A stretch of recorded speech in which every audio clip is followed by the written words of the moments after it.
아마 오늘 여러분들 좀 당황하시고 또 놀라셨을 거예요. 왜냐하면 우리 교회는 매주 수요일 예배는 주일 큐티 본문으로 이렇게 설교를 하기 때문입니다. 그런데 갑자기 엉뚱한 본문을 읽으니까 아마 여러분들 가운데 좀 당황하기도 하고 놀라기도 하셨으리라고 생각합니다. 그런데 제가 오늘 이 본문을 말씀을 가지고 함께 나눠야겠다고 생각한 이유가 있습니다.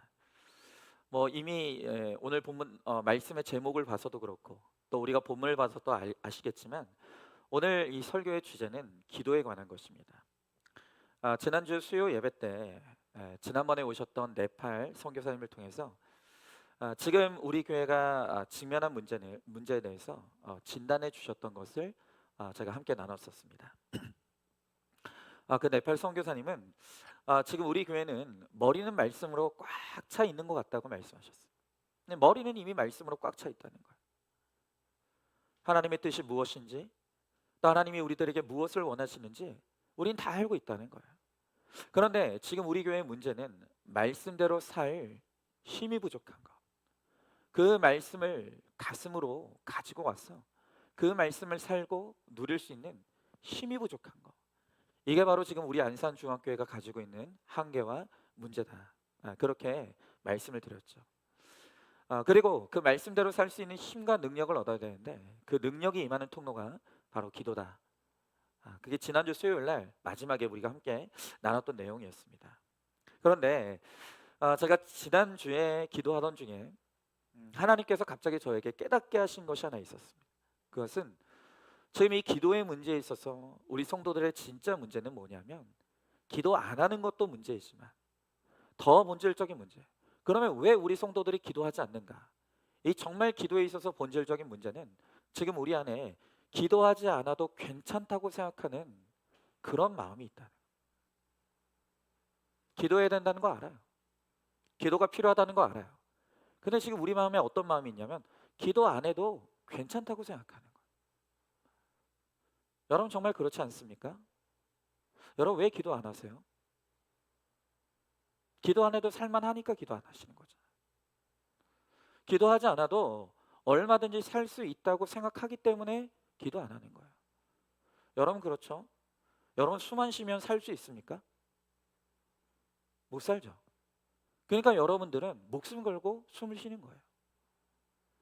여러분이 밥 안 먹으면 살 수 있나요? 못 살죠. 그러니까 여러분들은 절대로 쉬지 않고 밥을 먹죠. 근데 여러분들은 왜 기도 안 합니까? 기도 안 해도 살 것 같으니까. 기도 안 해도 얼마든지 살 수 있다고 생각하니까 기도 안 해도 괜찮다고 생각하는 거예요. 그러니까 여러분 우리가 기도의 문제에 있어서 절박하지 않아요. 아무리 기도하자고 해도 기도하지 않는 거예요. 여러분 그래서 하나님께서 저에게 주신 마음, 이 한 주 동안 저에게 주신 마음은 지금 하나님께서 우리들에게 얼마나 기도하기를 원하시는지를 전하라는 것이었어요. 또 지금 우리가 기도하지 않으면 안 된다는 것. 기도는 해야 되지만 하지 않아도 괜찮다고 생각하는 이 마음을 깨트려야 된다는 것. 기도하지 않으면 큰일 나고 기도하지 않으면 죽는다는 것을, 이 절박한 마음을 나누라는, 저에게 그런 마음을 주셨어요. 그리고 저에게 그런 기도에 대한 하나님의 마음을 전하는 말씀이 바로 오늘 이 골로새서의 말씀인 거예요. 오늘 이 말씀을 통해서 오늘 기도에 대해서 하나님께서 지금 우리에게 무엇을 말씀하신지, 이 기도에 관한 하나님의 마음을 오늘 우리가 함께 나누고 듣기를 원하는 것입니다. 자, 그러면 첫 번째로 기도는 반드시 해야 하는 것입니다. 자, 오늘 본문의 2절의 말씀에 보니까 기도를 계속하고 기도에 감사함으로 깨어 있으라 그랬습니다. 자, 오늘 이 골로새서는 사도 바울이 골로새 교회 성도들에게 보내는 목회 편지예요. 그런데 이 편지의 맨 마지막으로 사도 바울이 당부하는 간곡한 권면가 무엇인가 하면 기도하라는 것입니다.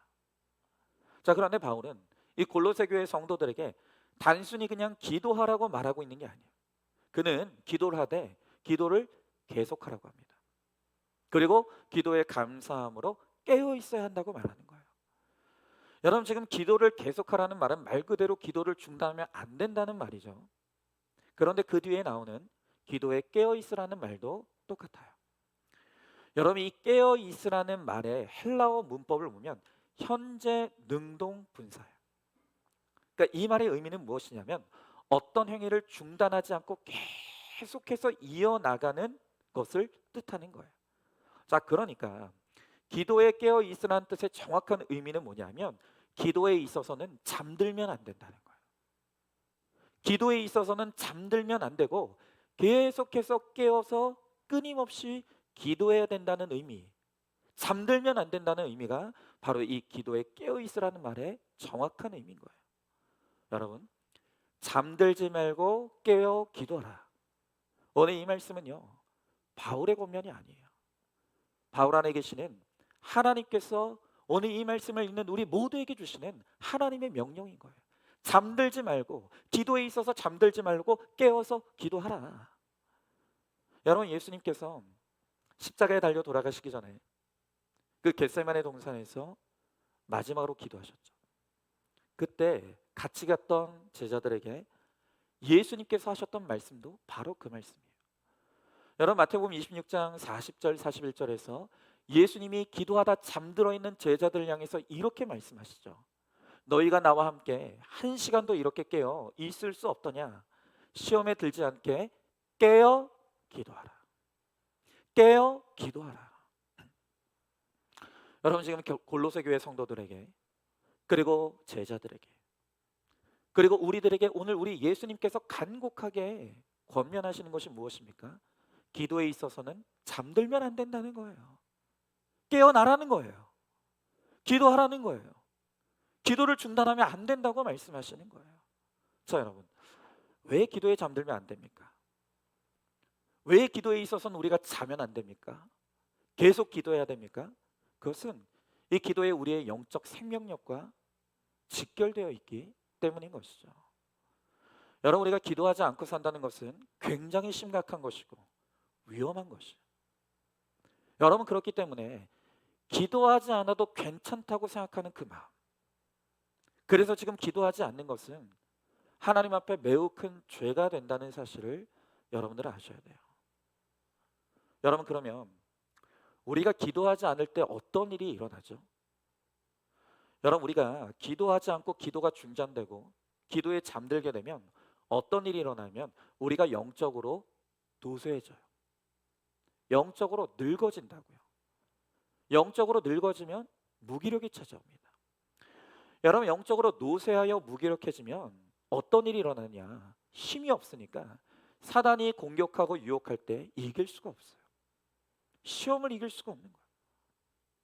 또 말씀을 알아도 행할 수가 없어요. 순종이 안 돼요. 적용이 안 되는 거예요. 그러니 거룩해지지 않습니다.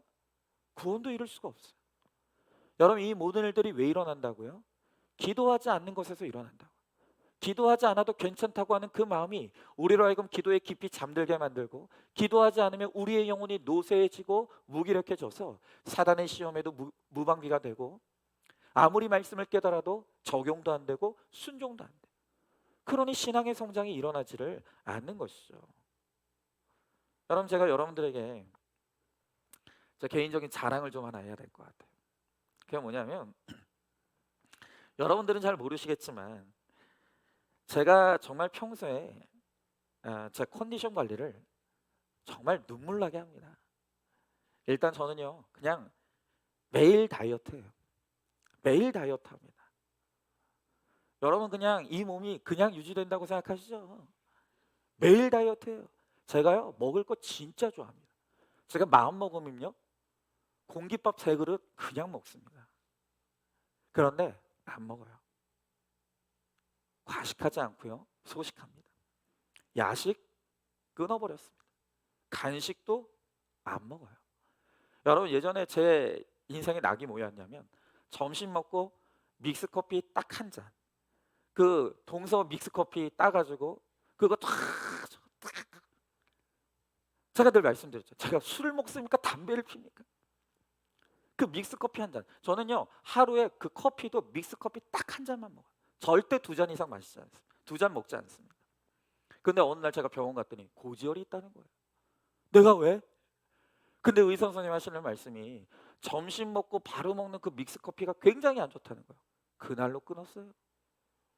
믹스 커피 안 먹은 지 지금 1년이 넘는 것 같습니다. 여러분 게다가 저 정말 제 아내와 함께 일주일에 4일 이상은 진짜 열심히 운동합니다. 걷기 운동하고요. 이제 저 올림픽 기념관에 이제 시립 너무 좋아요. 여러분 요즘은 아십니까? 두 자녀만 있어도 다자녀 가구예요. 이 다자녀 가구는요. 그 시립 헬스장 가면요. 1년에 무조건 3달은 공짜예요. 감동도 없죠. 그죠? 공짜예요. 그래서 요즘 공짜로 다녀요. 이번 달이 마지막이에요. 애석한데 어쨌든 간에 그래서 저 헬스장 가가지고 열심히 진짜 근력 운동하고 있습니다. 근데 여러분 제가 이제 지난주에 거기에 보면 헬스장에 인바디라고 하는 이제 신체 상태를 측정하는 기계가 있어. 그거 하면요. 이 제 신체 지금 상태가 컨디션이 쫙 나와요. 근데 말입니다. 그 인바디로 제 신체 상태를 측정해 봤더니 세상에 제 신체 나이가 지금 몇 살이냐 하면 제 신체 나이가 20대 후반이랍니다. 오, 반응이 오네. 저는 반응 안 오면 또 뭐라고 하려고 그랬거든요. 여러분 감동이 안 되면 연극이라도 하세요. 예? 저 이게 예배가 설교 시간에 좀 교감이 있어야지 말이죠. 예? 기억하세요. 전혀 감동이 안 된다. 연극이라도 하셔라. 어쨌든 제 신체 나이가 20대 후반이 나온 거예요. 너무 뿌듯한 거예요. 내가 그렇게 정말 열심히 다이어트하고 내가 열심히 운동했는데 그 열매가 있는 것 같아가지고 너무 뿌듯한 거예요. 근데 제가 그 인바디에 나오는 이제 신체 분석한 표를 봤더니 이제 신체 나이를 측정할 때 제일 중요하게 보는 게 뭐냐면 이게 몸의 근력이에요, 근력. 그러니까 내 몸에 근육이 얼마나 있느냐, 지방이 어느 정도고 근육이 어느 정도냐, 이걸 가지고 그 사람의 신체 나이를 측정을 하더라고요. 그러니까 여러분 왜 근육이 중요합니까? 아시잖아요. 근육이 많아야 걷기도 하고 뛰기도 하고 앉기도 하고 일어나기도 하는 거예요. 그러니까 일상생활의 모든 것은 다 근육이 있어야지만 정상적인 활동이 가능한 거예요. 여러분 심지어 심장도 폐도 근육으로 움직이는 거예요. 근육이 있어야 되는 거예요. 그러니까 여러분 심장 근육을 강화시키려면 무슨 운동을 해야 될까요? 심폐 운동을 해야겠죠. 뛰어야 되는 거예요. 막 뛰어서 심장을 막 움직이게 해야지만 심장의 근육이 그, 발달을 해서 심장 박동이 좋은 거죠. 여러분 그렇기 때문에 이 몸에 근육이 생기는 운동을 하는 게 되게 중요해요. 여러분 그래서 아무리 나이가 젊어도요. 몸에 근육이 없으면 근력이 없으면 신체 나이는요. 노인인 거예요. 반대로 물리적인 나이가 많더라도 이 몸에 근육이 있으면요. 신체 나이는 젊은이 청년일 수 있는 거예요. 여러분 실제로 제가 이 헬스장에 가 보니까요. 거기에 좋기 60은 훨씬 넘어 보이는 어르신들이 계세요. 근데 이분들이요. 운동에 전문 신체 나이는 엄청나게 젊은 거예요. 여러분, 제가 오늘 이 말씀을 왜 드릴까요? 나 몸 좋다 뭐 이런 거 자랑하려고 하겠습니까? 아니겠죠. 여러분 제가 저를 자랑하려고 이 말을 하는 게 아니라요. 제가 하고 싶은 말은 뭐였냐면 이렇게 우리의 물리적인 나이가 있지만 신체 나이가 따로 있다는 거예요. 그런데 마찬가지로 우리의 영적인 나이도 따로 있다는 거예요. 여러분 제가 이걸 말씀드리고 싶은 거예요. 자, 여러분 그러면 우리의 영적 나이는 어떻게 측정할 수 있을까요? 그거 어렵지 않아요. 여러분 우리에게 물리적인 나이가 있고 신체 나이가 따로 있다 그랬잖아요. 그리고 신체 나이는 근력이 근육량이 얼마나 되는가로 평가하듯이 영적인 나이도 똑같아요. 그러니까 우리 영적 나이를 측정하려면 내 영적 근력이 얼마나 되는가 그거 보면 여러분들의 영적 나이가 그대로 나오는 거예요. 예를 들면 이런 거죠. 여러분의 예배 근력은 얼마나 되는 것 같습니까? 오늘 여러분들 가운데 한 주 동안 정해져 있는 이 공예배에 다 참석하시는 분들이 있어요. 그러면 그분은 영적인 근력이 있는 거죠. 주일 예배뿐만이 아니에요. 수요 예배, 매일 새벽 예배 나와서 그렇게 예배해요. 그분은 영적 근력이 예배 근력이 있는 거예요. 그런데 어떤 분은 한 주가도 주일 예배 한 번 지키는 것도 힘든 분들이 있어요. 그러면 그런 분들은 예배 근력이 없는 거죠. 자, 한번 또 생각해 보죠. 큐티 근력은 좀 어떻습니까?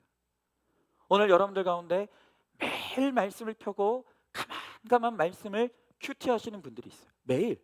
여러분 그러면 그분은 큐티 근력이 대단한 분들인 거예요. 그런데 어떤 분들은 큐티해야 된다는 거 알아요. 모르는 게 아니에요. 그런데 한 주가 봐야 큐티 책을 펼 수 있는 힘이 없는 분들이 있어요. 큐티 책이 안 펴지는 거예요. 그건 무슨 말입니까? 큐티 근력이 없는 거죠. 자, 기도도 마찬가지.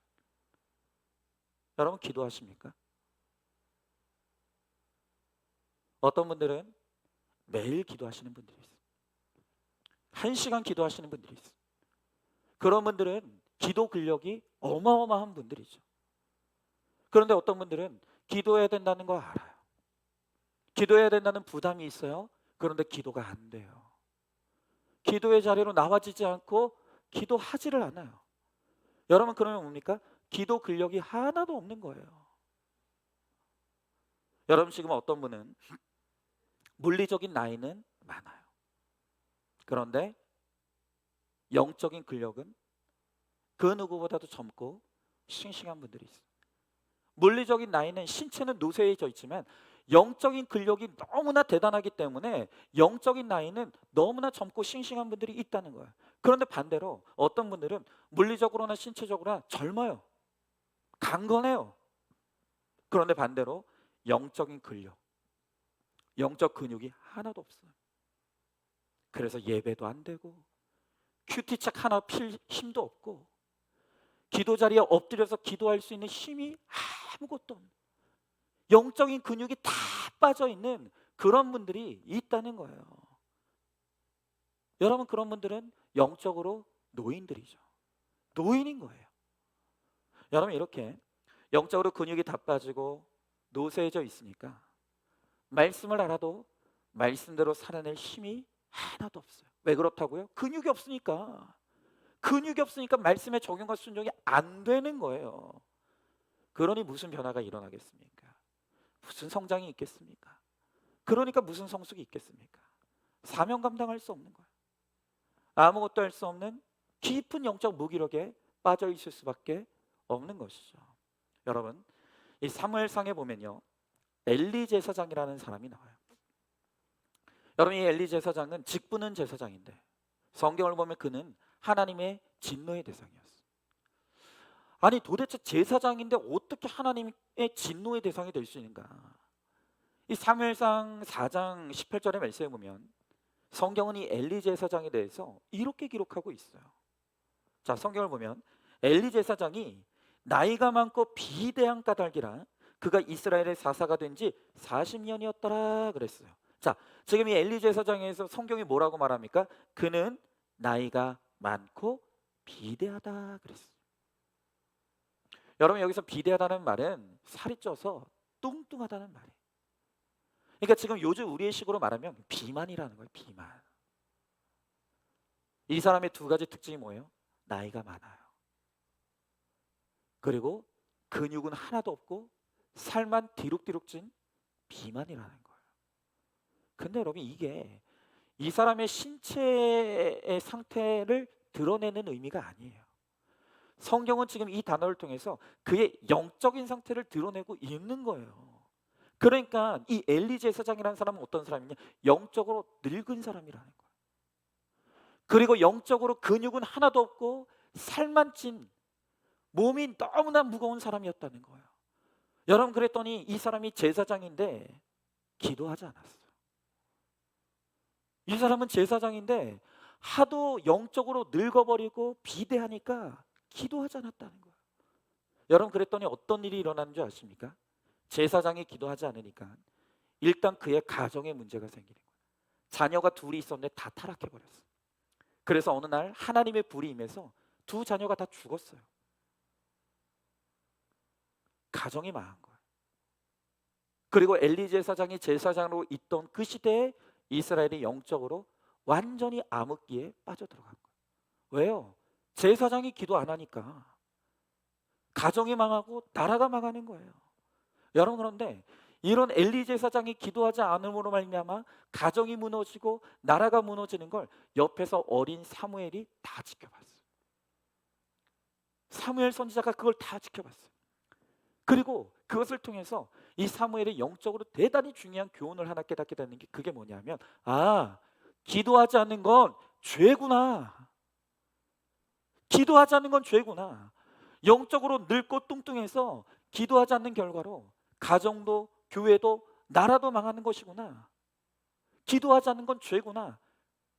사무엘이 엘리 제사장을 통해 그걸 깨닫게 된 거예요. 여러분, 그래서 성경을 보면 이제 이 사무엘도 나이가 들어 제사장직에서 은퇴할 때, 그가 은퇴사를 하면서 뭐라고 말하는 줄 아십니까? 내가 비록 이제는 나이가 들어서 제사장직에서 은퇴하지만 나는 절대로 기도를 쉬는 죄를 범하지 않을 것이다. 그렇게 말하는 거예요. 여러분, 사무엘상 12장 23절의 말씀입니다. 성경에 이렇게 나왔어요.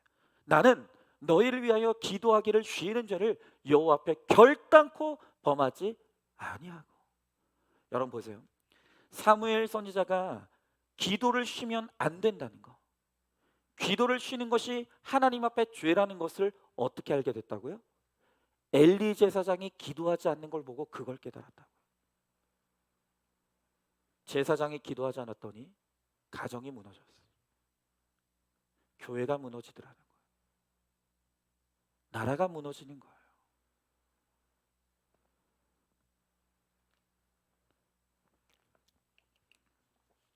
여러분, 오늘 여러분들은 다 하나님 나라의 제사장이라 그랬어요.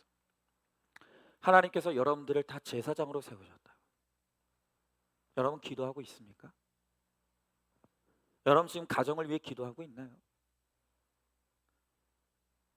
오늘 우리 목장을 위해서 기도하고 있나요?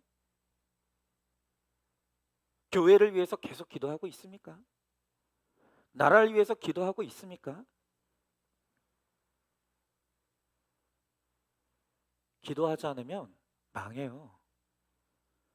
그걸 사무엘이, 엘리 제사장이 기도하지 않는 모습을 보면서 사무엘이 그걸 그의 뼈에 기록했다고요. 그래서 사무엘 선지자는 은퇴하면서도 내가 기도하는 것만큼은 절대로 쉬지 않겠다. 기도하지 않는 죄는 절대로 범하지 않겠다. 그렇게 고백하는 거예요. 여러분, 그렇기 때문에 오늘 우리 주님도 우리에게 기도하되 계속 기도해야 된다고, 잠들지 말고 기도에 있어서만큼은 절대 잠들면 안 된다고 오늘 우리들에게 그렇게 말씀하시는 거예요. 여러분, 정말 이 정도 되면 아마 여러분들 마음 가운데 불편함이 일어나야 돼요. 지금 기도하지 않는 것 때문에 불편한 마음이 일어나야 돼요. 조금이라도 기도해야 된다는 마음이 일어나는 분들이 있어야 되는 거예요. 근데 지금 우리 문제가 뭐라고요? 기도할 힘이 없어요. 기도하지 않아도 살만할 것 같은 거예요. 사라지는 것 같은 거예요. 기도해야 된다라고 하는 의지와 힘이 너무나 연약한 거예요. 여러분, 그런데 여러분 그거 반드시 기억하셔야 돼요. 여러분, 처음부터 그냥 기도가 저절로 자연스럽게 되는 사람은 단 한 사람도 없다는 거예요. 오늘 여러분들 가운데 정말로 기도 좀 한다고 하는 분들을 보면 그냥 어느 날 갑자기 앉았더니 그때부터 기도가 그냥 자연스럽게 됐다, 그런 사람 없다고요. 그 누구도 기도가 편안하고 기도가 자연스럽고 쉬운 사람은 없어요. 누구나 처음에는 기도하기 위해서 애쓰는 과정이 필요하다는 거예요. 힘쓰는 과정이 필요하다는 거예요. 노력하는 단계가 필요하다는 거예요. 여러분, 운동도요 똑같습니다. 여러분, 제가 제 아내와 함께 운동을 열심히 한다고 했는데 처음부터 제가 운동을 열심히 한 게 아니에요. 저나 제 아내도 전혀 운동할 마음이 없었던 사람이었어요. 그런데 제가 정말 운동 안 하면 안 된다는 이 절박한 마음을 갖게 된 계기가 뭐냐면, 그게 5년 전에 제 아내의 암 사건 때문이었어요. 전에는 그 정도는 아니었는데 제 아내가 암 수술을 받고 난 후에 보니까 컨디션이 너무 안 좋은 거예요. 막 처지고 무기력해지고, 막 이게 이제 무기력하고 처지니까 우울감도 오잖아요. 옆에서 지켜보는데 이게 진짜 안 되겠는 거예요. 이거 내버려두면 큰일 나겠다 싶어가지고 그때 제 아내를 위해서도 그렇고 저를 위해서도 그렇고 여보 우리 운동하자. 이러다 큰일 나겠다. 그래서 운동을 시작한 거예요. 그래서 이제 전혀 운동을 하지 않던 저와 제 아내가 이제 몸을 일으켜서 운동을 시작했는데 처음에 시작한 운동이 그 걷기예요. 여러분 제가 할 줄 아는 운동이었다는 것은 제가 진짜 우리 안산중학교에서 운동 다 끊었거든요. 저는 그게 그냥 목회자의 뭐 그냥 양심이라고 생각하고 다 끊었어요. 그리고 제가 우리 교회 와서 하는 운동이었다는 건 숨 쉬는 운동밖에 없었어요. 숨만 쉬었어요. 그러다가 이제 운동을 시작했는데 지금도 기억나요. 여러분 그때 이제 저희가 그 어린이집 있었던 그 산 밑에 살았지 않습니까? 거기서 이제 첫 운동한다고 걷기 운동한다고 딱 나왔는데 어디까지 갔냐면 강서고등학교 정문까지 갔어요. 그리고 여보 힘들지? 돌아가자. 첫날 제가 지금도 기억해요. 첫날 운동했던 그때 딱 걸었던 거리가 저희 집에서 강서고등학교 정문 거기까지 딱 갔는데 도저히 못 걷겠어요. 그냥 걷기만 했는데 숨이 차고 다리가 너무 아픈 거예요. 왜요? 다리 근육이 하나도 없으니까. 하나도 없으니까. 너무너무 아프고 심지어 기가 막힌 게 뭐냐 그날 그 하루 거기 갔다 왔는데 알이 배겨가지고 잠을 못 자겠는 거야. 그 지경이었다니까요. 여러분 그래서 그 다음날 어떻게 했을까요? 아유 못하겠다 아유 하지 말자 그랬을까요? 알 배기고 끙끙대고 잤는데 그 다음날도 갔어요. 그 다음날은 그 강서고등학교 담벼락 끝까지 갔다가 왔어요.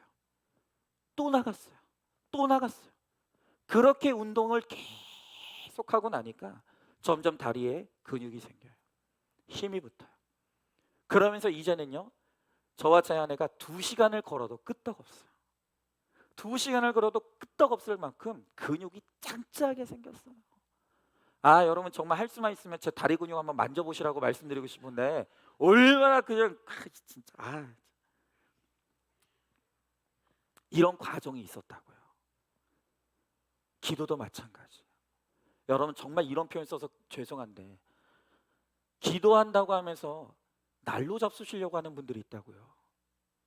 그냥 어느 날 하나님이 뚝딱 갑자기 막 기도의 영을 부어 주셔가지고 어느 날 갑자기 뭐 그냥 기도가 그냥 되어지는 그런 걸 기대하시는 분들이 있어요. 그런 거 없다고요. 기도도 마찬가지예요. 처음에는 기도하러 나오는 것도 힘들어요. 기도의 자리에 앉으면 5분도 기도하기 힘들어요. 왜요? 영적인 근육이 하나도 없으니까. 기도를 해봤어야죠. 기도 안 한 지 너무 오래된 거예요. 기도가 안 되는 거예요. 근데 처음엔 다 그렇게 시작하는 거예요. 그럼에도 불구하고 또 기도하는 거예요. 계속 기도하는 거예요. 그러면 기도에 근육이 생겨요. 기도에 힘이 생기는 거예요. 기도가 길어지고 기도가 깊어지는 거예요. 능력이 생기는 거예요. 그런데 여러분 기도 한번 그래 내가 마음 먹었어. 나 이제부터 기도할 거야. 딱 기도하러 나왔는데 너무 힘들어. 졸다가 왔어요. 아유 내가 무슨 기도냐. 기도 안 해. 그러면 여러분들은 평생 안 되는 거예요. 아무것도 못하는 거예요.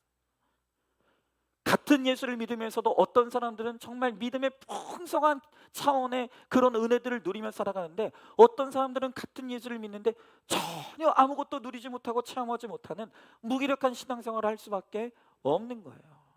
여러분 어떤 분들은 자꾸 기도에 대해서 저한테 질문한 게 뭐냐면 어떻게 하면 기도 잘하냐고 물어요. 근데 여러분 기도는 묻는 게 아니라 하는 거예요. 어떻게 하면 자꾸 기도 잘할 수 있는지를 묻지 마시고 그냥 하세요. 하시면 되는 거예요. 여러분 오늘부터 시작하시면 되는 거예요. 여러분 오늘 주님께서 말씀하십니다. 기도해라. 그리고 기도 계속해라. 그리고 기도에 있어서는 잠들면 안 된다. 깨어 있어야 된다. 여러분 제가 얘기를 들으니까 저번 주에 그렇게 기도에 대해서 이야기하니까 뭐 어떤 분들은 기도할 수 있는 환경을 만들어 달라고 그러면서 우리 교회 본당에 오면은 24시간 그렇게 뭐 찬양이 계속 나올 수 있도록 그렇게 해달라. 해드릴게요. 해드릴게요. 그렇게 해서 한 명이라도 나와서 기도할 수 있다라고 하면 그거 왜 못하겠습니까? 제 방에 가면은 제가 오래전에 사놓은 오디오 있거든요. 안 써요, 안 써. 제가 그거 갖다 놓을게요. 여러분들이 한 명이라도 나와서 기도할 수 있다라고 하면 또 어떤 분들은 또 그런 또 말씀하셨다 그러더라고요. 뭘 놓고 기도해야 될지 모르니까 기도해야 될 기도문을 좀 해드릴게요. 해드린다고요. 근데 여러분, 정말로 기도하기로 작정한 사람은요, 뭘 자꾸 이거 해라 저거 해라 하지 않아요. 정말 기도하기로 작정한 분들은 그냥 기도하는 거예요. 뭐 음악을 틀어주세요. 뭐 기도문을 그 좋아요. 그런 거 좋아요. 근데 여러분, 지금 우리에 있어서 가장 중요한 건 뭐냐? 기도하기로 작정하는 거예요. 기도 시작하는 거예요. 1분이 됐던 5분, 3분이 됐던 5분이 됐던 기도의 자리에 나와서 기도하기 시작하는 거예요. 계속 기도하는 거예요. 그러면 여러분, 내 기도를 하나님이 도와주세요. 기도할 힘을 주세요. 기도 가운데 역사해 주시는 거예요. 기도의 응답을 누리게 해 주시는 거예요. 여러분, 분명히 말씀드립니다. 우리가 지금 몰라서 순종 못하는 게 아니에요. 우리가 몰라서 적용 못하는 게 아니에요. 지금 이미 여러분들의 머릿속에는 말씀이 꽉 차 있어요. 그런데 우리에게 영적인 근력이 없어서 힘이 없는 거예요. 알아도 순종이 안 돼요. 알아도 적용이 안 돼요. 왜 그렇다고요? 기도가 없기 때문에. 기도가 능력인데, 기도해야 능력이 임하는 것인데 기도하지 않는다고요. 심지어는 기도하지 않아도 살만하다는 마음이 지금 우리 안에 꽉 차 있어요. 기도하지 않아도 괜찮은 것 같은 거예요. 여러분, 이거 깨지 않으면 안 됩니다. 엘리 제사장이 기도하지 않았더니 가정이 무너졌어요. 교회가 무너지는 거예요. 나라가 망하는 거예요. 도대체 여러분의 안에 기도하지 않아도 괜찮다는 마음은 도대체 어디서부터 온 겁니까? 그걸 똑똑히 지켜봤던 오늘 사무엘 선지자는 나는 기도를 쉬는 죄를 범하지 않겠노라고 굳게 다짐하는 거예요. 여러분, 오늘 이 시간 이 말씀 붙들고 기도합시다. 자, 오늘 두 번째로, 오늘 주님께서 우리에게 기도에 대해 말씀하실 때 우리에게 중보 기도해야 된다고 말씀하시는 거예요. 자, 오늘 3절의 말씀에 보니까 또한 우리를 위하여 기도하되 그랬어요. 자, 우리가 함께 나눴던 것처럼 바울은 오늘 우리를 향해서 계속 기도하라고 했습니다. 잠들지 말고 기도에 깨어 있으라고 권면했습니다. 자, 그러면서 이제 바울은 뒤에 나오는 3절에서 그러면 도대체 우리에게 주님께서 기도하라고 말씀하시는데 뭘 위해 기도해야 되는지, 우리가 무엇을 붙들고 기도해야 되는지 오늘 우리에게 기도의 제목을 알려주는 거예요. 자, 그러면서 사도 바울은 오늘 골로새 교회 성도들에게 너희가 계속 기도하고 기도에 깨어서 기도하라고 말씀하시면서 나를 위해서, 사도 바울 자신을 위해서 중보 기도해 달라고 오늘 그렇게 부탁하는 것입니다. 자, 여러분, 그런데 이 사도 바울이 누굽니까? 사도 바울은 위대한 하나님의 종이에요. 이미 바울은 뜨겁게 기도하는 사람이에요. 기도의 능력과 기도의 은사를 체험한 사람이에요. 여러분, 성경을 보면요, 사도 바울은 얼마나 기도가 깊었던지 기도하다가 천국을 다녀왔던 그런 너무나 놀라운 체험을 고백한 적이 있어요. 또 바울은 기도를 통해서 하나님의 능력을 받고 병든 자들을 고치고 심지어는 죽은 자들을 살리는 어마어마한 능력을 받았던 사람이에요. 얼마나 이 바울 사도가 기도의 능력을 누리고 기도의 은사를 체험했는지 몰라요. 여러분, 그런데 우리가 생각할 때 이런 바울이 누군가의 기도가 필요할 이유가 없는 것 같지 않습니까? 이미 바울은 기도하고 있어요. 기도의 은사와 능력을 너무나 풍성하게 누리고 있어요. 아니, 바울이 무슨 누구의 기도가 필요할 것 같습니까? 그런데 바울은 오늘 이 골로새 교회 성도들에게 계속 기도하라고, 잠들지 말고 기도에 깨어 있으라고 하면서 제발 나를 위해서 기도해 달라고, 나를 위해서 중보해 달라고 그렇게 중보 기도를 부탁하고 있는 것이에요. 여러분, 바울도 충분히 기도하고 또 기도의 응답과 역사를 누렸지만 그럼에도 불구하고 오늘 골로새 교회 성도들에게 중보 기도를 부탁하는 데는 이유가 있어요. 그것은 혼자 기도하는 것에는 한계가 있기 때문이에요. 혼자 기도하는 것과 연합하여 우리가 함께 기도하는 이 중보 기도의 역사에는 어마어마한 차이가 있기 때문이라는 거예요. 여러분, 제가 늘 강조합니다. 신앙은 공동체예요. 오늘 하나님께서 이 땅의 지상에 교회를 세우시고 절대로 우리를 홀로 신앙생활하게 하지 않으시고 이 교회 안으로 모이게 하셔서 공동체로 신앙생활하게 하시는 거예요. 그리고 공동체를 통해서 임하는 하나님의 능력을 누리게 하시는 거예요. 기도도 마찬가지입니다. 여러분, 기도에 있어서도 우리는 개인 기도를 해야 돼요. 나와 하나님 사이에 골방에서 기도하는 은밀한 기도가 필요해요. 그러나 오늘 주님께서 우리들에게 분명하게 명령하시는 것은 함께 모여 기도하는 연합의 기도에 능력이 있다는 거예요. 여러분, 그것이 오늘 우리 주님께서 기도에 대하여 우리에게 주시는 약속의 말씀이에요. 마태복음 18장 19절 20절 말씀에서 예수님은 연합하여 기도하는 이 기도에 대해 이런 약속의 말씀을 주시는 거예요. 오늘 19절부터 20절의 말씀 보니까 진실로 다시 너희에게 이르노니 너희 중에 두 사람이 땅에서 합심하여 무엇이든지 구하면 하늘에 계신 내 아버지께서 그들을 위하여 이루게 하시리라. 두세 사람이 내 이름으로 모인 곳에는 나도 그들 중에 있느니라 그랬어요. 여러분, 오늘 주님께서는 우리에게 홀로 하나님 앞에 나와 기도하는 이 골방의 기도도 요구하십니다. 그러나 분명히 하나님께서 이 기도에 대해 우리에게 요구하시는 또 다른 형태의 기도는 뭐냐면 함께 기도하라는 거예요. 함께 연합하여 기도하는 중보 기도의 역사는 다르다는 거예요. 여러분, 그렇기 때문에 오늘 사도 바울은 그 자신이 이미 충분하게 기도하고 기도의 능력과 은사를 체험함에도 불구하고 사도 바울에 비하면 어린아이의 신앙에 불과한 이 골로새 교회 성도들을 향해서 나를 위하여 함께 기도해달라고, 나를 위하여 중보 기도해달라고 오늘 사도 바울은 겸손하게 중보 기도를 요청하고 있는 거예요. 여러분, 어제 오후에 제가 사무실에서 이제 설교 준비하고 있는데 갑자기 저희 어머니에게 전화가 왔어요. 그러면서 전화를 주신 어머님이 다짜고짜 저한테 하시는 말씀이 뭐냐면 아들아 미안하다 그러시는 거예요. 그래서 제가 아무리 생각해도 어머님이 저한테 잘못한 게 없는 것 같은데 뭐가 미안하시느냐고 그랬더니 모르겠어요. 이제 지난주 토요일 날 이제 저희 집안에 이제 추도식이 있어서 이제 저희 부모님이 이제 안산으로 오셨다가 주일 예배를 함께 드리셨죠. 근데 뭐 때문에 그러시는지 모르겠는데 저희 어머님이 저를 볼 때 제가 좀 힘들어 보였대요.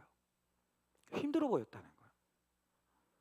그러면서 제 모습을 가만히 앞에서 설교하는 모습을 뒤에서 이제 예배 시간에 저를 바라보면서 뭔가 힘들어 보이는 제 모습을 보면서 마음에 내가 내 아들을 위해서 너무 느슨하게 기도했던 것 같다.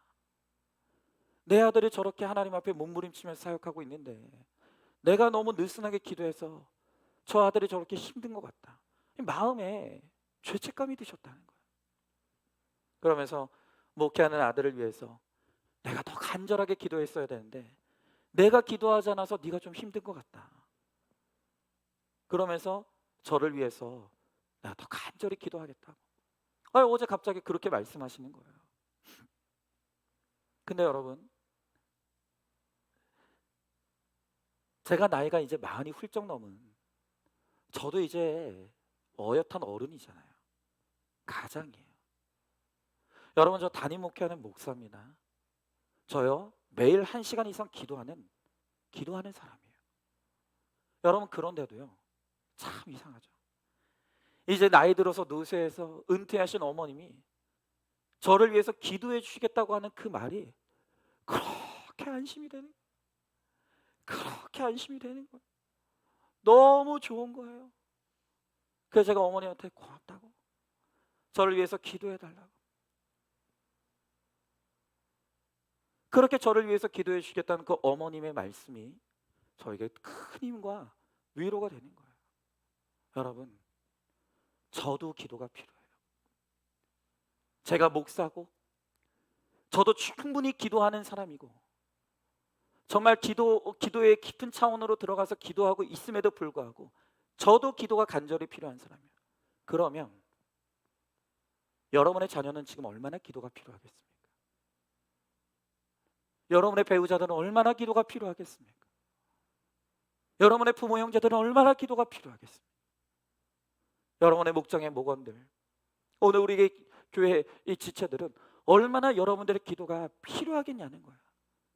목사여 기도하고 있는 저조차도 기도가 필요한데 아무 기도 능력도 힘도 없는 오늘 여러분들의 가족들과 친척들 그리고 여러분들의 지체들은 얼마나 여러분들의 기도가 필요하겠냐는 거예요. 그런데 도대체 여러분들은 어쩌자고 기도를 안 하는 거예요. 어쩌자고 이렇게 기도 안 하시냐는 거예요. 여러분 정말 기도해야 됩니다. 당연히 나를 위해 기도해야 하죠. 그리고 우리는 지금 간절하게 우리 자녀들을 붙들고 기도해야 돼요. 우리 자녀들 너무너무 힘들어요. 오늘 우리 배우자를 위해서 기도해야 됩니다. 부모를 위해서 기도해야 되는 거예요. 우리 지체들을 위해서 기도해야 되는 거예요. 목자들은 목원을 위해서 기도해야 되는 거예요. 교회를 위해서 기도해야 되고 나라를 위해서 기도해야 되는 거예요. 오늘 주님께서 뭐라고 약속하십니까? 두세 사람으로 내 이름으로 모여 합심하여 기도할 때, 중보하며 기도할 때 거기에 내가 함께 하겠다고, 그 기도에 내가 역사하겠다고 주님이 말씀하시는 거예요. 이런 약속을 주셨는데도 우리가 기도하지 않으면 어떡하겠냐는 거예요. 여러분 특히 오늘 여러분들이 정말로 합심하여서 반드시 집중하여 중보해야 될 중요한 대상이 있어요. 그게 누구냐면 바로 여러분들의 담임 목사인 저예요. 여러분 진짜 저를 위해서 여러분들 기도해야 됩니다. 아마 여러분들도 영적으로 깨어있기 때문에 평소에 이런저런 사단의 유혹과 공격들을 느끼실 때가 많이 있을 거예요. 여러분 이번 주에도요 어떤 성도님이 저에게 찾아오셨어요. 그리고 저에게 안수 기도를 부탁하셨어요. 그러면서 저한테 말씀하시는 것이 지금 사단이 나를 공격하는 것 같다고. 내가 신앙생활하고 내가 믿음 생활을 해야 되는데 사단이 나를 방해하는 것 같다고 하면서 목사님 저를 위해서 좀 기도해달라고, 나의 연약한 육신을 위해서 또 내가 영적으로 사단의 공격을 이길 수 있도록 기도해달라고 기도해드렸어요. 여러분 그런데 단언컨대 여러분들이 겪는 그 사단의 유혹과 시험에 몇 배의 강도의 유혹과 시험을 저는 매일 겪어요. 매일 겪어요. 왜 그렇겠습니까? 사단은 알아요.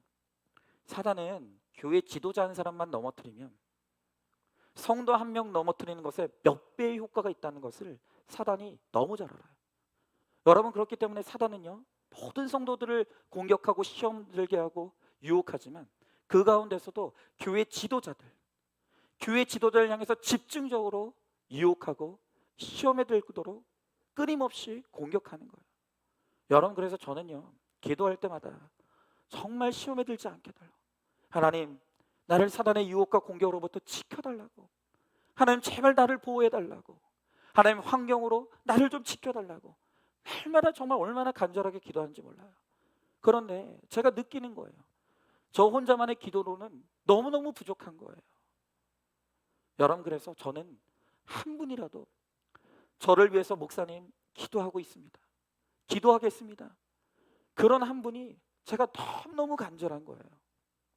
제가 얼마 전에 어떤 목사님 설교를 듣는데 그 목사님 설교를 듣다가 너무 부러웠어요. 그분이 설교 중에 너무 제가 감사하다 그렇게 말씀하시면서 뭐라고 말씀하시냐면 그 목사님이 목회하시는 교회 안에는 목사님을 위해서만 기도하는 중보기도 팀이 있다는 거예요. 목사님을 위해서 집중적으로 기도하는 중보기도 팀이 있다. 근데 이 기도팀이 얼마나 대단하냐면 이 목사님이 외부 집회를 나가신다. 다른 교회로 외부 집회를 나가는데 거기에 그 중보기도 팀이 따라온대요. 따라와서 그 목사님이 설교하는 동안 뒤에서 그 목사님 위해서 기도하고 있다는 거예요. 그 중보기도 팀이. 여러분 그래서 그 목사님은요 어느 교회를 가서 이제 설교를 하게 될 때 아무리 사람들이 많아도 설교 강단에 딱 올라가면 그 교회 중보기도 팀이 보인대요. 그냥 딱 중보기도 팀이 보인대요. 그리고 그 중보기도 팀이 와 있는 모습을 보면 안심이 된다는 거예요. 오늘도 이분들이 나를 위해 여기 와서 나를 위해 기도하고 있구나. 야, 너무 부러운 거야. 너무 부러운 거야. 여러분 저는요 그 목사님이 큰 교회 목사님인 것도 안 부러워요. 유명한 목사님인 것도 안 부러워요. 제가 진짜 부러운 건 그 목사님을 위해서 간절히 중보하며 기도하고 있는 기도의 동역자들이 있다는 게 그게 너무 부럽더라고요. 여러분, 그러면서 저는, 그러면 우리 교회에서는 누가 나를 위해서 오늘도 간절히 중보하며 기도해주고 있을까를 생각해 봤어요.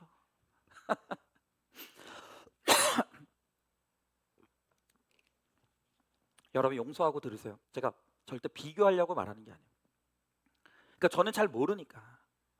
제가 물론 여러분들 가운데 저 모르게 저를 위해서 날마다 기도해주고 중보해주고 계시는 분들이 저는 있으리라고 믿고 싶어요. 근데 제 느낌에, 그냥 제 느낌에, 진짜 저를 위해 날마다 쉬지 않고 정말 저를 위해 기도하고 있구나를 느끼는 분은 딱 한 분밖에 없어요. 제 느낌에. 어떤 분은 마음에 나겠지? 뭐 이런 분들이 있을 것 같은데, 그 제 느낌에 확실하게 정말 날마다 쉬지 않고 나를 위해 중보해주고 계시구나 라고 제가 확실하게 느끼는 분이 딱 한 분 계신데, 그분이 누구냐면 바로 우리 교회 박영순 권사님. 제가 다른 건 몰라도 우리 박영순 권사님이 저를 위해서 날마다 중보하고 기도한다는 건 확실하게 느껴요. 왜요? 늘 기도의 자리에 계시니까. 여러분, 우리 권사님은 아시다시피 이제 우리나라의 최고 어른, 우리 교회 최고 어른이에요. 90이 훌쩍 넘으신. 이제 아마 우리 권사님은 본인 몸도 건사하기 너무너무 힘드실 거예요. 맨날 저한테 기도 부탁하십니다. 목사님, 편안하게 안 아프고 하나님 나라에 갈 수 있도록 기도해 달라고. 근데 여러분, 죄송한데, 권사님 너무 죄송한데 저는 그렇게 기도할 생각이 없어요. 우리 권사님 그 나이인데도 허리 구부정해가지고 새벽이 되면 저기서 타박 걸어와요. 어둠을 뚫고 들어와요. 그리고 예배의 자리에 앉아서 새벽 예배 지키시는 거예요. 한결같이 이날 이때까지 새벽 제단을 지키시는 거예요. 그리고 이 젊은 목회자를 위해서 기도해 주시는 거예요. 여러분, 제 마음에요, 두려움이 있어요.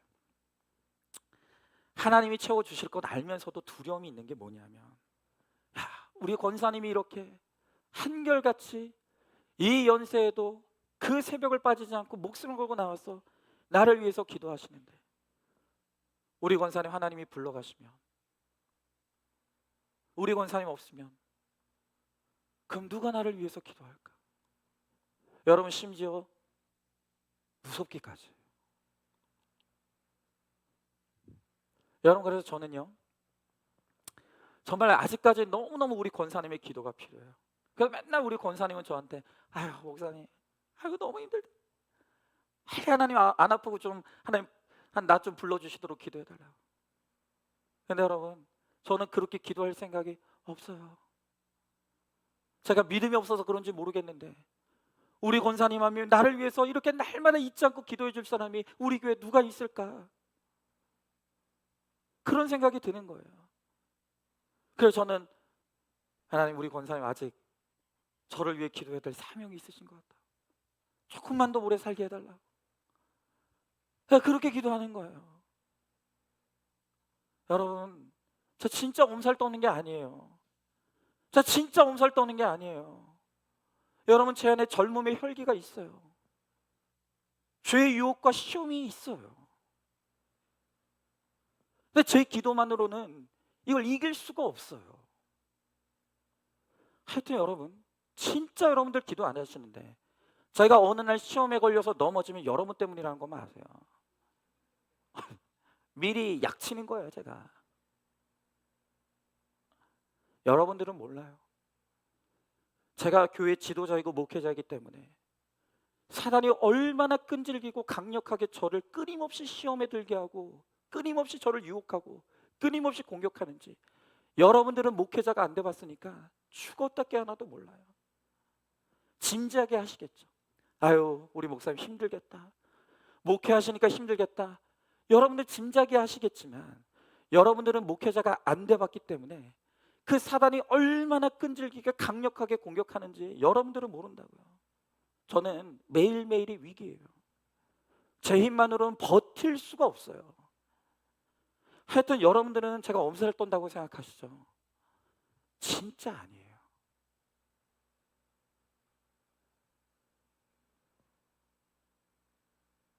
너무 힘들어요.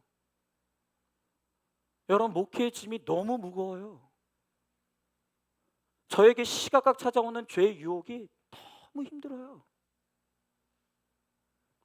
그러니까 여러분 좀 기도 좀 해주세요. 기도 좀 해주세요. 저 정말 기도가 필요하다니까요. 좀 불쌍히 좀 여겨주세요.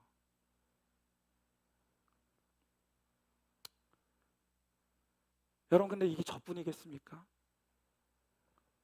매일매일이 위기인 우리 자녀들이 있어요.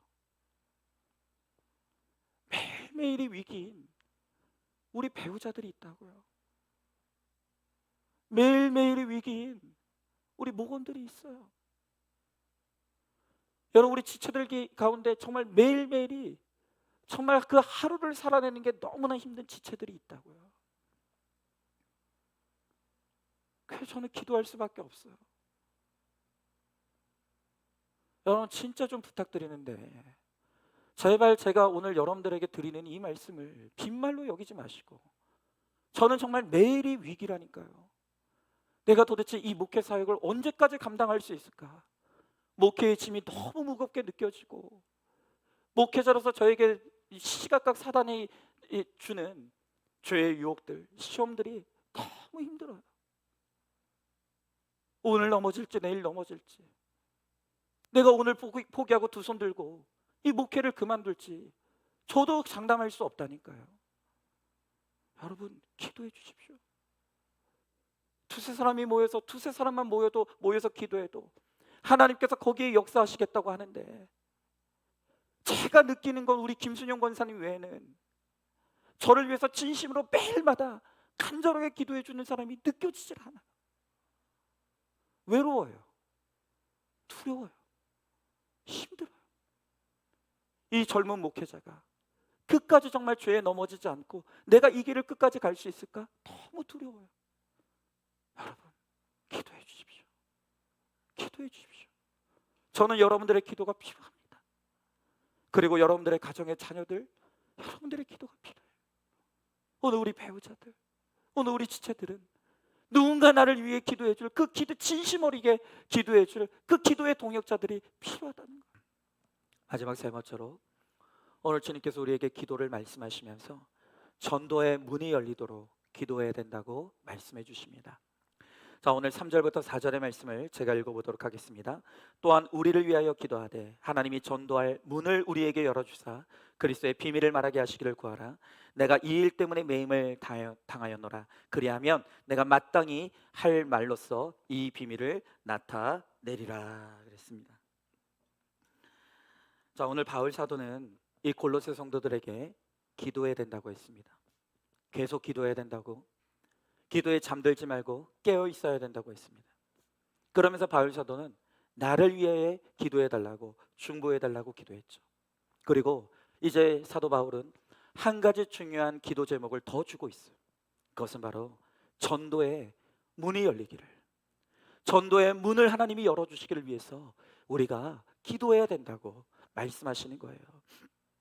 여러분, 지금 이 바울이 이 골로새 교회에게 보내는 편지를 쓰고 있는 것은 다름 아닌 감옥 안이었어요. 바울이 죄를 지어서 감옥에 간 게 아니었어요. 그가 복음 전하다가 억울한 누명을 쓰고 그가 로마의 감옥에 갇혀 있는 거예요. 자, 여러분, 그렇다면 바울이 지금 이 로마의 차가운 감옥 안에 갇혀 있다면 우리가 생각할 때는 사도 바울이 무엇을 기도해 달라고 부탁할 것 같아요? 당연히 우리가 생각할 때는 이 더럽고 차가운 이 감옥 안에서 빨리 나올 수 있게 해달라고 기도 부탁할 것 같지 않습니까? 여러분, 그런데 바울은 그렇게 기도하지 않았어요. 오늘 사도 바울이 골로새 교회 성도들에게 간절히 기도를 부탁하는 것은 감옥에서 나가게 해달라고 기도하는 것이 아니라 감옥 안에서 전도할 수 있게 해달라고, 이 감옥에 있는 지체들에게 복음을 전할 때 그들이 그 복음을 받아들이고 예수를 영접할 수 있도록 전도의 문이 열리게 해달라고, 그걸 기도 부탁하고 있는 거예요. 기가 막힌 거예요. 여러분 정말 이 바울은요, 자나깨나 구원이었어요. 자나깨나 영혼 구원, 자나깨나 전도인 거예요. 그는 감옥 밖에 있을 때나 감옥 안에 있을 때나 오로지 이 바울 사도의 관심은 영혼 구원, 전도인 거예요. 여러분, 제가 이제는 소천하신 그 온누리 교회 하윤종 목사님의 아주 짧은 이 쇼츠 영상 하나를 우연히 보게 됐어요. 그 영상에서 이 하윤종 목사님은 성령의 사람의 특징이 무엇인가에 대해서 말씀하고 계시더라고요. 정말로 성령 충만한 사람, 정말로 성령의 뜨거운 임재를 누리며 사는 사람의 특징은 뭐냐, 그거에 대해서 말씀하시면서 한 가지 본인이 겪었던 일화 하나를 이야기해요. 이 하윤경 목사님이 젊은 20대 전도사 시절에 우리나라에 이 축구 선수, 브라질의 유명한 축구 선수 펠레가 그때 방한을 했었대요. 그래서 이제 친선 경기를 했다네요. 저는 모르겠는데, 예, 여러분, 그때 당시, 지금도 그렇지만 그때 당시 펠레는요, 이 축구의 신처럼 여겨지는 어마어마한 존재였습니다. 근데 이제 그 펠레가 이제 하윤종 목사님 20대 이제 전도사 시절에 와서 이제 친선 경기를 하는데, 그 경기를 이제 텔레비전으로 보게 됐다는 거예요. 근데 그때 이제 그분이 섬기던 교회 담임 목사님하고 사모님하고 같이 셋이서 그 축구 경기를 봤다는 거예요. 근데 이제 하용경 목사님은 그 펠레가 막 현란하게 드리블하면서 그 축구 경기를 하는 그 모습이 넋이 빠져가지고 그것만 쳐다보고 있었대요. 그런데 갑자기 옆에서 같이 그 축구 경기를 보고 있던 목사님이 뭐라고 하냐면, 저 펠레도 예수 믿을까? 저 펠레도 구원 받았을까? 그러더라는 거예요. 근데 그 말을 듣는 순간 이 20대 젊은이였던 전도사 하용조 목사님이 너무너무 충격을 받았다는 거예요. 자기는 그냥 이 축구 선수 펠레 그 현란한 축구 경기에만 관심이 있었는데, 그 경기를 지켜보던 목사님은 그 펠레라는 선수의 영혼에 관심을 두더라는 거예요. 이 사람이 예수 믿을까? 이 사람도 구원받았을까? 구원받아야 되는데, 그러고 있더라는 거예요. 여러분의 관심은 뭐예요? 여러분은 어디에 관심을 두고 있습니까? 외모입니까? 학벌입니까? 직업입니까? 재산입니까? 여러분, 여전히 여러분들이 예수 믿는다고 하면서도 어떤 사람을 바라볼 때 그 사람의 직업, 학벌, 재산, 경력, 이런 거에만 관심이 있다라고 한다면 여러분들은 성령의 사람이 아니에요. 성령의 사람이 아니에요. 여러분, 진정한 성령의 사람, 진정으로 성령으로 충만한 사람은 그 사람이 육적으로 아무리 뛰어나고 대단한 사람이라 할지라도 그 사람의 영혼의 상태에만 관심을 두는 거예요. 그가 예수 믿는지, 그가 예수님을 영접하여 구원받은 사람인지, 거기에 관심 있는 사람이 진정으로 성령 충만한 사람이라는 거예요. 여러분, 그런데 이 영혼 구원에 있어서, 한 사람이 구원을 받는 일에 있어서 오늘 사도 바울이 우리에게 주는 너무나 중요한 교훈이 뭐냐, 그것이 바로 영혼 구원의 역사가 일어나려면 반드시 기도해야 된다는 거예요. 기도하지 않고는 전도의 문이 안 열린다는 거예요. 기도해야만 전도의 문이 열리고 구원의 역사가 일어난다는 거예요. 여러분, 사람의 언변으로 되지 않습니다. 열심으로 되는 게 아니에요. 사람의 마음에 문이 굳게 닫혀 있어요. 그런데 이 굳게 닫혀 있는 사람의 마음의 문을 여는 것이 바로 기도라는 거예요. 기도할 때 하나님이 전도의 문을 열어주신대요. 그리고 내가 전도하고자 하는 그 대상에게 말씀이 들리게 하시고 예수가 믿어지게 하는 그 초자연적인 역사, 그 초자연적인 역사가 바로 우리가 기도할 때에만 일어날 수 있다는 거예요. 여러분, 우리가 머리로는 알잖아요. 이제 인생의 목적이 구원이라는 거 다 안다니까요. 근데 여러분, 정말 여러분들은 정말 내 가족이 구원받기를 바라십니까? 정말 내 남편, 내 아내, 내 자녀들이 예수 믿고 영접하여 구원받기를 정말로 원하십니까? 근데 왜 기도 안 하세요? 원한다면서 왜 기도 안 하십니까? 기도하지 않으면 전도의 문이 안 열린대요. 100마리 1000마리 잔소리하는 것보다 한 번 엎드려 기도하는 것이, 그것이 더 능력이라는 거예요. 여러분, 어떤 분은 특별히 우리 아내분들이 늘 우리 남편들에 대해서 하는 말이 이거예요. 전 너무 지쳤어요. 말을 해도 안 들어요. 그냥 저는 포기했어요. 하지만 여러분, 여러분이 포기하는 그 자리에서부터 기도해야 되는 거예요. 여러분, 우리가 남편을 바꿔보려고 전도해보려고 때도 써보고 애원도 해보고 잔소리도 해봤습니다. 그런데 꿈쩍도 하지 않아요. 여러분, 그래서 포기하기로 작정했습니까? 그런데 아무리 애쓰고 노력해봐도 안 되면 포기하는 것이 아니라 기도해야 되는 거예요. 여러분, 내 힘으로 안 된다는 걸 깨달았다면 그 반대는 아무것도 안 하는 게 아니라 기도하기로 작정해야 된다는 거예요. 남편을 바꾸고 전도하기 위해 우리가 할 수 있는 가장 강력한 무기는 잔소리가 아니라, 떼쓰는 게 아니라 기도하는 것이라는 거예요. 기도해야 주님이 일하신대요. 기도해야 전도의 문을 열어주신대요.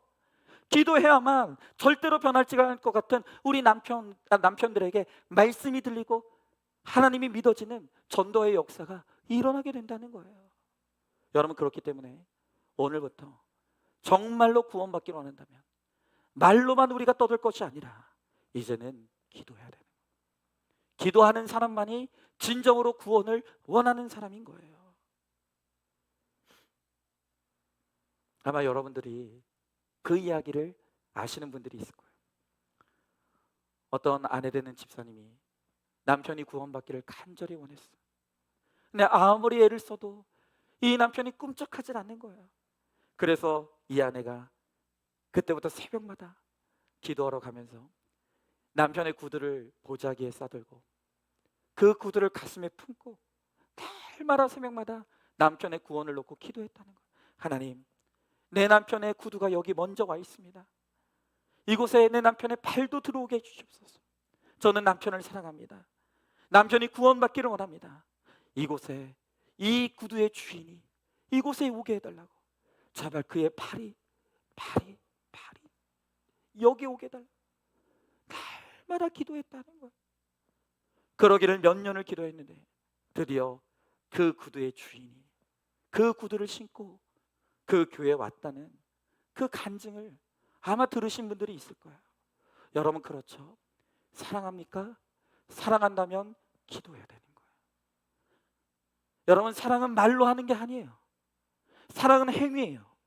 그런데 여러분들이 정말로 내 자녀들을 사랑한다고, 나는 정말로 내 남편과 내 아내를 사랑한다고, 그들의 구원을 간절히 원한다고 말한다고 한다면, 그러면 여러분들은 기도하셔야 되는 거예요.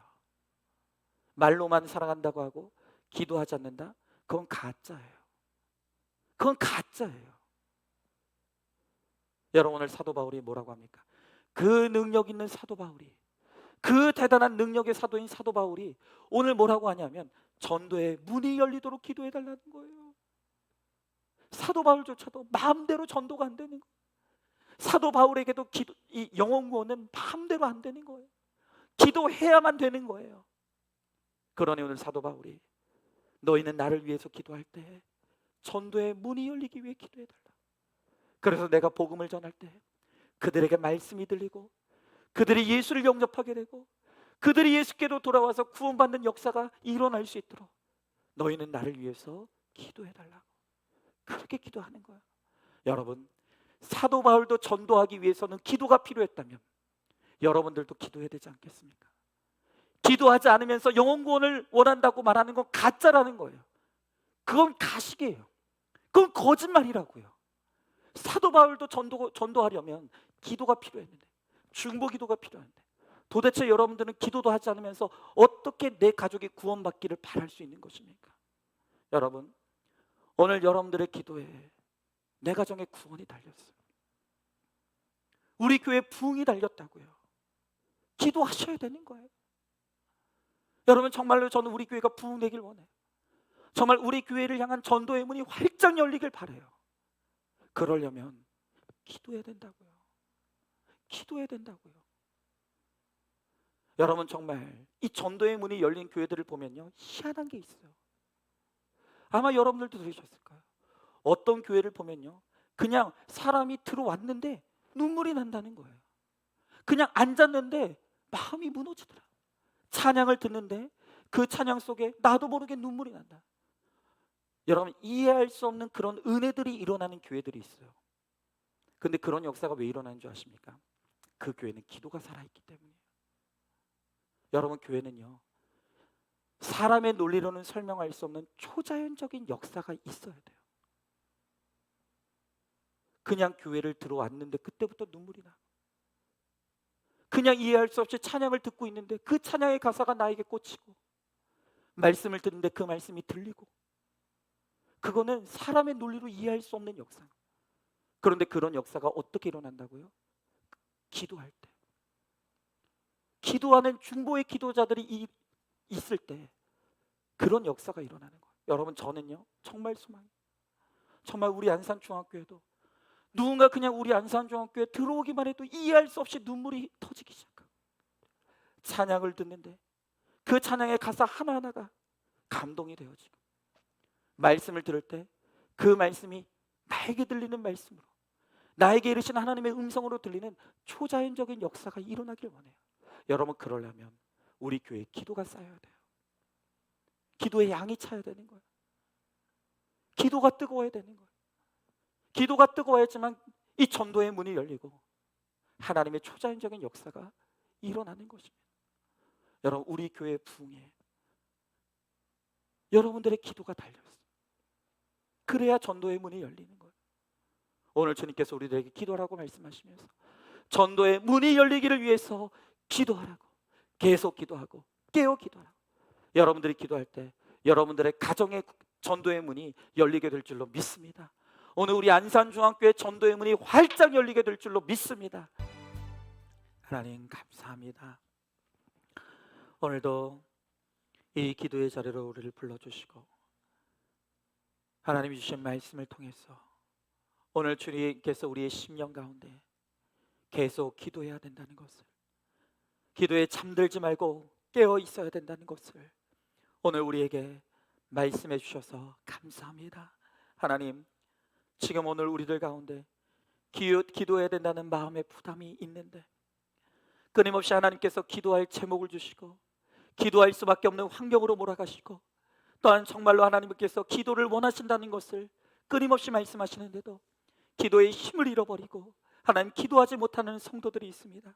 주여, 어찌하면 좋겠습니까? 하나님 아버지, 주님의 은혜만이 오늘 우리로 하여금 기도하게 하신 줄로 믿습니다. 아버지, 간절히 원하오니 정말 우리 안산중학교에 이제 정말 주님께 주시는 은혜로 말미암아 기도에 잠들어 있던 영혼들이 깨어 일어날 수 있도록 주님 함께하여 주시옵소서. 그리하여서 정말로 이제는 우리가 기도할 수 있게 하시고, 특별히 기도하되 정말로 매일매일이 위기 가운데 있는 사랑하는 지체들을 위해서 중보하며 기도하는 기도의 사명자들이 일어날 수 있게 하여 주시옵소서. 또 하나님 아버지, 정말 사도 바울이 전도의 문이 열리게 해달라고 기도하라고 합니다. 주님 아버지, 우리의 힘으로 할 수 없습니다. 정말로 꿈쩍도 하지 않는 내 남편이 있습니다. 내 아내가 있습니다. 우리 자녀들이 있습니다. 하나님, 우리의 힘으로 능으로 할 수 없습니다. 그래야 하기에 우리가 기도하겠습니다. 기도하길 원합니다. 하나님, 기도하겠습니다. 하나님, 그러하오니 하나님 아버지, 우리 가정의 전도의 문이 열리게 하여 주시옵소서. 하나님, 우리 목장의 전도의 문이 열리게 하여 주시옵소서. 하나님, 우리 안산중학교의 전도의 문이 활짝 열리게 하여 주시옵소서. 그리하여서 하나님이 열어주신 그 전도의 문을 통해서 아버지, 많은 영혼들이 우리 안산중학교로 들어올 수 있게 하시고 영원의 역사가 일어나게 하시고 예수 믿고 구원받는 역사가 일어날 수 있도록 하나님 아버지 함께하여 주시옵소서.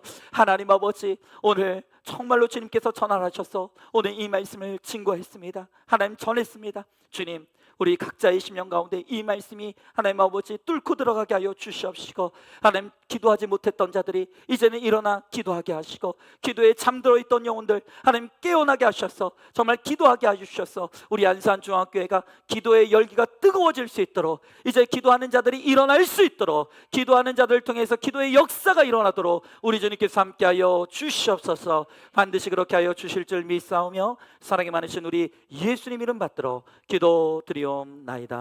아멘. 이제는 우리 주 예수 그리스도의 은혜와 하나님의 사랑과 성령의 교통하심이 오늘 주님께서 이 말씀을 통해서 계속 기도하라, 깨어 기도하라, 또한 중보하며 기도하라, 전도의 문이 열리기를 위하여 기도하라 말씀하셨사오니 오늘 이 말씀 듣고 오늘부터 기도하기로 작정하며 또한 기도하여서 기도의 역사와 응답을 이루기를 소망하는 사랑하는 모든 성도들 머리 위에 이제로부터 영원토록 함께 계실지어다.